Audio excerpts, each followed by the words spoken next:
Friends, this is Priyanka and welcome to our channel Saral Ganit. आज का जो हमारा वीडियो है वो है चैप्टर 2 से रिलेटेड। तो आज के इस वीडियो के अंदर हम एक्सरसाइज 2.2 के क्वेश्चन नंबर 6 से लेके क्वेश्चन नंबर 10 को सॉल्व करेंगे। तो स्टार्ट करते हैं हम हमारे क्वेश्चन नंबर 6 से। क्वेश्चन नंबर 6 जो है हमारा, उसमें लिखा है 3 consecutive integers add up to 51. What are these integers? 3 ऐसे consecutive integers आपको बताने हैं जिनका सम 51 होता है। क्लियर है? अब यहाँ पे consecutive integers का मतलब क्या होता है? consecutive integers यानी कि ऐसे नंबर्स, ऐसे integers जो एक के बाद एक लगातार आते हैं। एग्जाम्पल के लिए हम समझेंगे, अगर मैं काउंटिंग में 1 2 3 4 5 लूं तो 1 2 3 4 5 ये सब क्या है? लगातार एक के बाद एक आने वाले नंबर्स। 1 के बाद 2, 2 के बाद 3, 3 के बाद 4, 4 के बाद 5 आता है। अगर अब हम इस नंबर्स के अंदर कुछ खास ढूंढने की कोशिश करते हैं तो क्या है कि 1 के बाद जो 2 आता है वो 1 से एक ग्रेटर है। 2 के बाद जो 3 है, 3 1 से कितना ग्रेटर है? 2 नंबर्स ग्रेटर है। 3 के बाद 4 जो है वो 1 से कितना ग्रेटर है? वो 3 नंबर ग्रेटर है। इसका मतलब क्या है? लगातार आने वाले नंबर्स के अंदर हर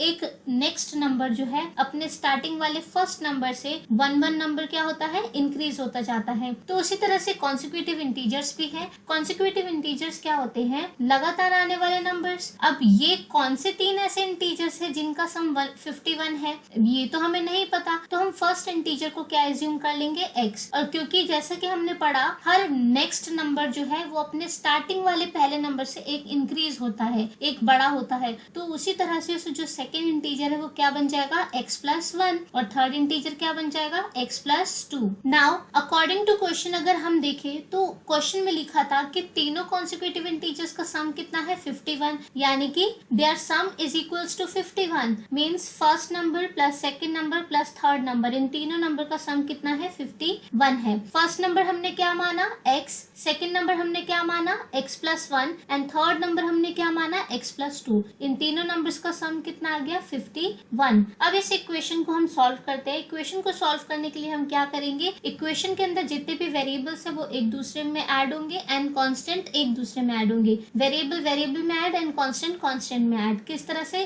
x+x 2x, इस 2x में ये वाला x ऐड किया, कितना आ गया? 3x। उसी तरह से नंबर को नंबर में ऐड करेंगे। 1+2 कितना होता है? 3। हमने यहाँ पे लिखा 3, तो ये क्या बना? 3x+3 = 51। अब इस इक्वेशन को किस तरह से सॉल्व करेंगे? वेरिएबल को रखेंगे हम एक तरफ और सभी नंबर्स को हम क्या करेंगे? दूसरी साइड शिफ्ट। +3 इधर आके 51 में से क्या हो जाएगा? माइनस। तो 51 में से 3 गया, कितना बचा? 48। अब ये बना 3x = 48। 3 यहाँ पे x को मल्टीप्लाई कर रहा है तो दूसरी साइड आके क्या हो जाएगा? डिवाइड। 48 divided by 3। 48 को जब हम 3 से डिवाइड करेंगे हमारा आंसर कितना आया? 16। x = 16। हमारे पास x की वैल्यू आ गई, x आ गया हमारे पास। तो हम ये तीनों इंटीजर्स को फाइंड कर सकते हैं। फर्स्ट इंटीजर को हमने माना था x, जो किसकी इक्वल है? 16 के। सेकेंड इंटीजर्स को हमने लिखा था ऊपर x+1। x+1 यानी कि x तो 16 है, 16 + 1 = 17 एंड थर्ड इंटीजर हमने माना था x+2 यानी कि 16 + 2 = 18। तो इसका मतलब ये है 16, 17 और 18 ये 3 ऐसे लगातार आने वाले नंबर है जिनका सम कितना होता है? 51। तो अब हम स्टेटमेंट फॉर्म में इसको कैसे लिखेंगे?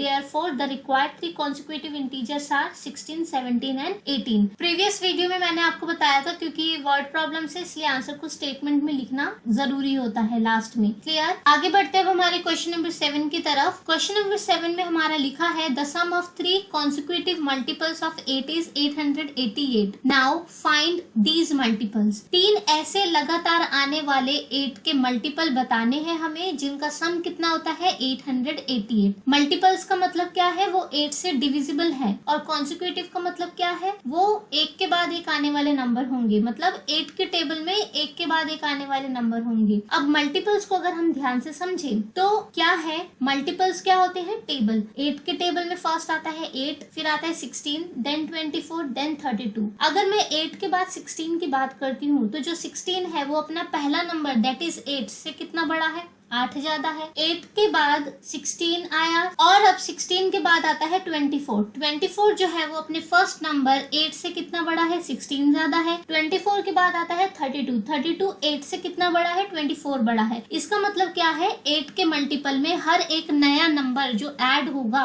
वो अपने पहले नंबर से 8 नंबर ज्यादा होता चला जाएगा, इंक्रीज होता जाएगा। तो इसी तरह से क्योंकि ये लगातार आने वाले नंबर्स हैं, तो पहला नंबर हम क्या एज्यूम करेंगे, फर्स्ट मल्टीपल भी x एंड सेकंड मल्टीपल क्या होगा, पहले वाले से 8 ग्रेटर यानी कि x प्लस 8, और जो थर्ड मल्टीपल होगा वो पहले वाले से 16 ग्रेटर हो जाएगा, तो उसको क्या लिखेंगे हम, x plus 16। Now according to question में कहा था कि तीनों मल्टीपल का जो सम है वो कितना है, 888, यानी कि अगर हम तीनों मल्टीपल्स को ऐड करेंगे वो कितना आएगा, 888। फर्स्ट मल्टीपल हमने क्या माना था, x, यहाँ लिखेंगे। सेकंड मल्टीपल था x प्लस 8, उसको यहाँ लिखेंगे। थर्ड मल्टीपल था x प्लस 16, उसको यहाँ लिखेंगे। और इन तीनों का सम किसके इक्वल होगा, 888। अब हम क्या करेंगे, वेरिएबल को वेरिएबल में ऐड एंड कांस्टेंट नंबर्स को कांस्टेंट में add. x plus x is 2x, 2x plus x is 3x। 8 plus 16 कितना हो गया, 24। तो ये इक्वेशन क्या बनी, 3x plus 24 is equals to 888। अब हम क्या करेंगे, इस प्लस 24 को दूसरी साइड ले जाएंगे, तो प्लस 24 जब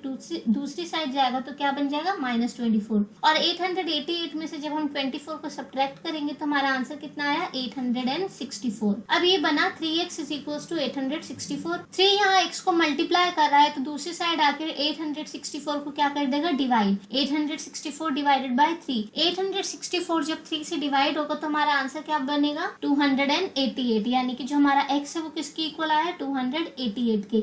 x की वैल्यू आ गई। अब हम बाकी की जो 3 मल्टीपल है इसको फाइंड कर सकते हैं। फर्स्ट मल्टीपल को हमने x माना था और वो कितना आया, 288। सेकंड मल्टीपल को हमने माना था x प्लस 8, तो वो होगा 288 plus 8 is 296। And third multiple हमारा था x plus 16, that is 288 plus 16, किसकी इक्वल होगा, 304। तो ये 3 नंबर्स ऐसे हैं जो 8 के टेबल से डिवाइड भी होते हैं और इन तीनों का सम क्या है, 888। क्लियर है। तो इसी तरह से स्टेटमेंट में हम लिखेंगे, therefore the required 3 consecutive multiples of 8 are 288, 296 and 304। आगे बढ़ते हैं हम क्वेश्चन नंबर 8 की तरफ। क्वेश्चन नंबर 8 पे जो हमारा है वो सेम इसी कंसेप्ट के ऊपर बेस्ड है। तो क्वेश्चन नंबर 8 में लिखा है 3 consecutive integers are such that when they are taken in increasing order। 3 ऐसे लगातार आने वाले consecutive integers की यहाँ पे बात हो रही है जिनको जब हम इंक्रीजिंग ऑर्डर में लेते हैं and multiplied by 2, 3 and 4 respectively, और उन तीनों इंटीजर्स को हम मल्टीप्लाई करते हैं 2, 3 और 4 से, तो दे एड अप टू 74। तो मल्टीप्लाई करने के बाद उन तीनों का जो सम आता है वो कितना आता है, 74। अब आपको फाइंड करना है कौन से नंबर्स थे वो, फाइंड दीज नंबर्स। ऐसे कौन से 3 लगातार आने वाले इंटीजर है जिनका 2, 3, 4 से मल्टीप्लाई करने के बाद सम कितना बनता है, 74। स्टार्ट करते हैं। हमें नहीं पता कि वो कौन से इंटीजर्स है, तो फर्स्ट इंटीजर को हम मानेंगे x, second integer x plus 1 and third integer x plus 2। क्योंकि हम इंक्रीजिंग ऑर्डर की बात कर रहे हैं, यानी कि हर एक नया नंबर जो है वो ग्रेटर होता चला जाएगा अपने फर्स्ट नंबर से। अब क्वेश्चन के अकॉर्डिंगली हम क्या करेंगे, फर्स्ट इंटीजर को हमने 2 से मल्टीप्लाई करना है, सेकंड इंटीजर को हमने 3 से मल्टीप्लाई करना है और थर्ड इंटीजर को हमने 4 से मल्टीप्लाई करना है। किस तरह से, फर्स्ट इंटीजर हमारा x है, x को 2 से मल्टीप्लाई किया, कितना बन गया, 2x। सेकंड इंटीजर हमारा x प्लस 1 है, x प्लस 1 को 3 से मल्टीप्लाई करेंगे, क्योंकि 3 ब्रैकेट को मल्टीप्लाई कर रहा है तो विद इन दी ब्रैकेट्स जितने भी नंबर्स हैं, टर्म्स हैं, हम सबको मल्टीप्लाई करेंगे। 3 into x is 3x, बीच में sign plus as it is, 3 1s are 3, ये बना हमारा 3x प्लस 3। अब हम थर्ड इंटीजर को मल्टीप्लाई करेंगे 4 से। क्वेश्चन में 4 दिया है, 4 से मल्टीप्लाई करना है, तो 4 into x प्लस 2 कितना होगा, 4 into x 4x, बीच में sign plus as it is, and 4 2s are 8। Clear है।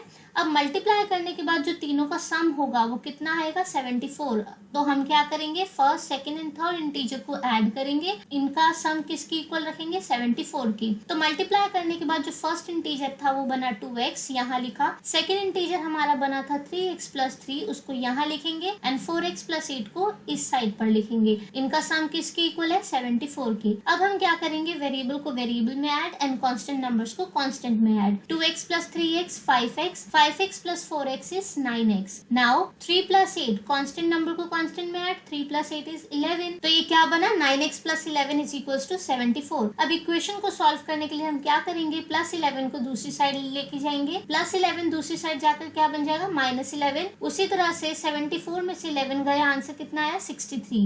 9x is equals to 63. 9 यहाँ x को मल्टीप्लाई कर रहा है तो दूसरी साइड आके क्या करेगा, डिवाइड. 63 को जब हम 9 से डिवाइड करेंगे हमारा आंसर कितना आएगा, 7. तो x किसकी इक्वल आया, 7. अब हमारी x की वैल्यू आ गई तो हम इन तीनों इंटीजर्स को फाइंड कर सकते हैं. फर्स्ट इंटीजर को हमने सबसे ऊपर एज्यूम किया था x, तो वो कितना आया, 7. सेकेंड इंटीजर हमारा था x plus 1 यानी कि 7 plus 1 is 8. x की वैल्यू 7 निकाली थी ना अभी हमने, तो उसको यहाँ लिखेंगे 7 plus 1 is 8. थर्ड इंटीजर क्या है, x plus 2. x हमारा 7 है, 7 plus 2 is 9. इसका मतलब ये हुआ 7, 8 और 9 ये तीन ऐसे लगातार आने वाले इंटीजर्स है जिनको जब हम 2, 3 और 4 से मल्टीप्लाई करेंगे तो इनका सम क्या होगा आफ्टर मल्टीप्लीकेशन, 74. इसको अब हम स्टेटमेंट फॉर्म में कैसे लिखेंगे, therefore the required 3 consecutive integers are 7, 8 and 9. Simple. आगे बढ़ते हैं हम क्वेश्चन 9 की तरफ. क्वेश्चन नंबर 9 में लिखा है the ages of Rahul and Harun are in the ratio 5:7. 4 years later the sum of their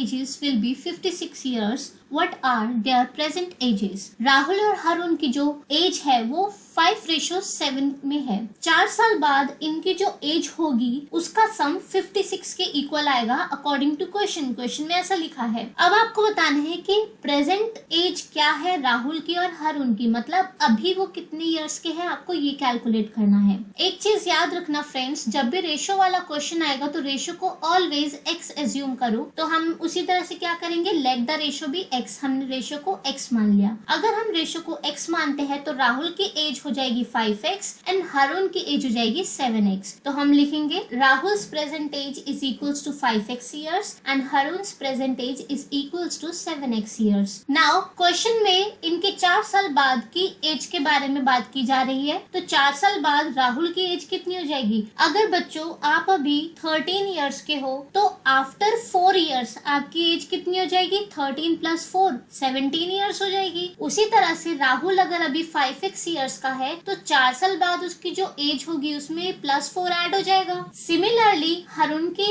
as अभी 7x है, 4 साल बाद उसकी एज जो होगी उसमें क्या होगा, 7x + 4 हो जाएगा. तो हरुण की जो एज है वो आफ्टर 4 ईयर कितनी होगी, 7x + 4. बहुत से बच्चे यहाँ पे मिस्टेक करते हैं, 7x + 4 को वो लिख देते हैं 11x. तो ये गलत है. आपको ये ध्यान रखना है 7x एक वेरिएबल है एंड 4 एक कांस्टेंट है और वेरिएबल एंड कांस्टेंट कभी भी आपस में प्लस और माइनस नहीं होते. तो यहाँ पे जो इनकी एज है वो क्या रहेगी, 5x + 4 एंड 7x + 4. आगे बढ़ते हैं. क्वेश्चन के अंदर हमें बताया गया था कि 4 साल बाद इनकी जो एज होगी उसका सम 56 के इक्वल होगा. Means sum of their ages after 4 years is equals to 56 years. मतलब 5x + 4 4 साल बाद राहुल की जो एज है दैट इज 5x + 4 उसका और हरुण की age after 4 years that is 7x + 4. इन दोनों का सम कितना है, 56 है. तो इसको अब हम सॉल्व करते हैं. वेरिएबल में add 5x + 7x is 12x and 4 + 4 is 8. तो ये इक्वेशन बनी 12x + 8 इज इक्वल्स टू 56. इसको सॉल्व करेंगे, +8 दूसरी साइड आके -8 हुआ, 56 - 8 इज 48 एंड 12x जो है यहाँ पे x के साथ मल्टीप्लाई हो रहा है 12, तो दूसरी साइड आके क्या हो जाएगा, डिवाइड. 48 को जब हम 12 से डिवाइड करेंगे तो हमारा x की वैल्यू क्या आएगी, 4. तो यहाँ हमारे पास x की वैल्यू आ गई. अब हम क्या करेंगे, राहुल और हरुण की प्रेजेंट एज फाइंड करेंगे. प्रेजेंट एज को हमने ऊपर क्या लिखा था, राहुल की जो प्रेजेंट एज थी वो 5x थी एंड हरुण की जो थी वो 7x थी. 5x यानी कि 5 × x, 5x के साथ मल्टीप्लाई हो रहा है और x हमारा कितना है, 4. तो 5 4 से कितना हो गया, 20. हरुण की प्रेजेंट एज क्या है, 7x यानी कि 7 × x. 7 को जब हम 4 से मल्टीप्लाई करेंगे तो कितना आएगा, 28. 7 4 से 28. तो इसका मतलब क्या है कि राहुल की जो प्रेजेंट एज है वो 20 इयर्स है एंड हरुण की जो प्रेजेंट एज है वो कितनी है, 28 इयर्स. अब इसको स्टेटमेंट फॉर्म में हम कैसे लिखेंगे, therefore Rahul's present age is 20 years and Harun's present age is 28 years. बहुत सिंपल क्वेश्चन था.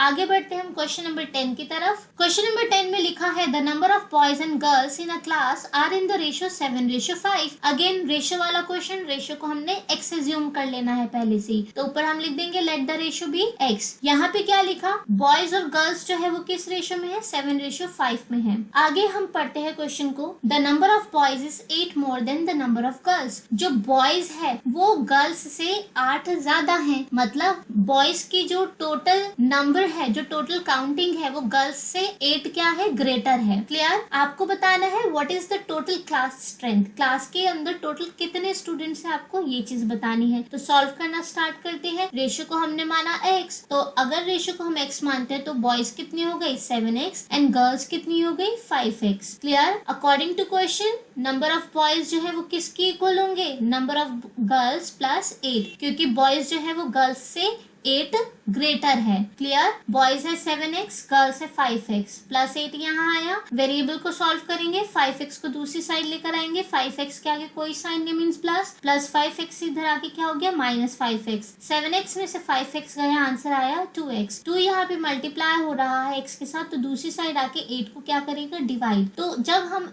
8 को 2 से डिवाइड करते हैं तो आंसर कितना आया 4, यानी कि x is equals to 4। Now x हमारा आ गया, तो अब हम फाइंड क्या करेंगे, number of boys and girls. तो नंबर ऑफ बॉयज हमने क्या माना था 7x and girls 5x। 7x यानी कि 7 इंटू एक्स। 7 को हम 4 से मल्टीप्लाई करेंगे क्योंकि x हमारा क्या है 4। यहाँ पे हमने x की वैल्यू पुट की, तो 7 4s are 28 and number of girls हमने माना था 5x, यानी कि 5 इंटू एक्स। 5 4s आर 20, तो नंबर ऑफ बॉयज आ गए 28 एंड गर्ल्स आ गई 20। अब क्लास के टोटल स्ट्रेंथ निकालने के लिए हमें क्या करना पड़ेगा, number of boys and girls को ऐड करना पड़ेगा। बॉयज है 28 एंड गर्ल्स है 20, इन दोनों को हमने ऐड किया 28 प्लस 20 तो कितना बना 48।